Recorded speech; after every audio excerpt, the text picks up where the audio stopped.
Le 27 décembre 1822, il y a 200 ans, Louis Pasteur naissait dans une petite ville du Jura. Avec les encouragements de ses parents, il commence à étudier les sciences et se lance dans la recherche scientifique. De son vivant déjà, ses travaux ont eu un impact énorme sur la société. Un impact qui se voit encore quotidiennement de nos jours. Louis Pasteur s'intéresse très tôt aux micro-organismes.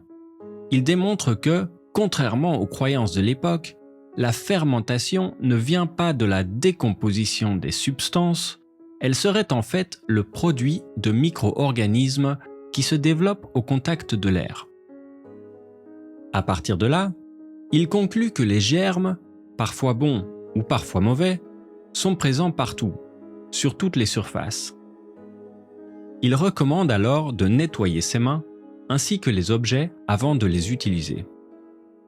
Il est à l'origine du procédé de pasteurisation qui consiste à chauffer un liquide à 65 degrés Celsius pendant 20 minutes pour le stériliser. Ce procédé va avoir un impact colossal sur la médecine, encore aujourd'hui.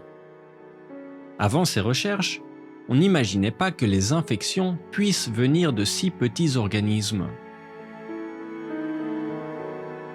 La médecine est aussi un domaine qui tient à cœur à Louis Pasteur. 2 de ses 5 enfants sont morts de la fièvre typhoïde et lui-même est victime d'une attaque cérébrale qui paralyse la moitié de son corps en 1868. Sa femme sera toujours à ses côtés pour rédiger les nombreux textes qui établissent sa postérité. L'Académie française le reçoit d'ailleurs en 1882, 3 ans avant sa découverte la plus importante, le vaccin contre la rage.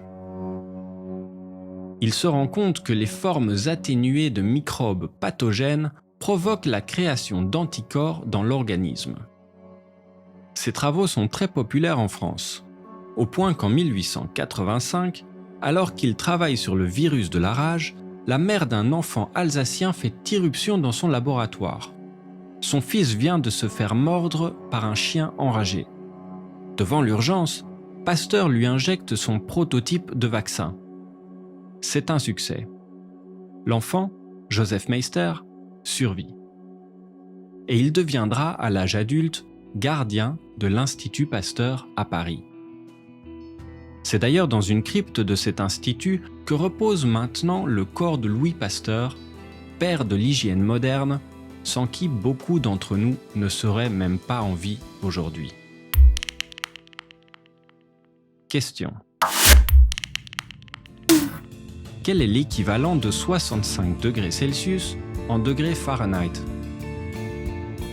Quels autres savants et savantes ont révolutionné les sciences?